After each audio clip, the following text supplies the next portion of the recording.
Are your screws too short for your drawer pulls? Do they not quite reach? Grab a drill with a drill bit slightly bigger than the head of the screw. Slowly drill through part way. Don't go through the front, enough to countersink in the head. Grab your screw, stick it into the new hole you made. Make sure it sticks through just enough to grab the threads. Grab your knob, screw it right on there.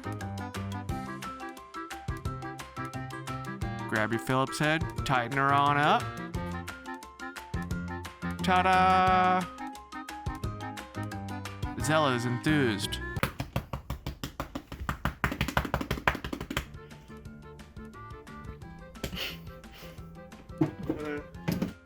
Thanks, y'all.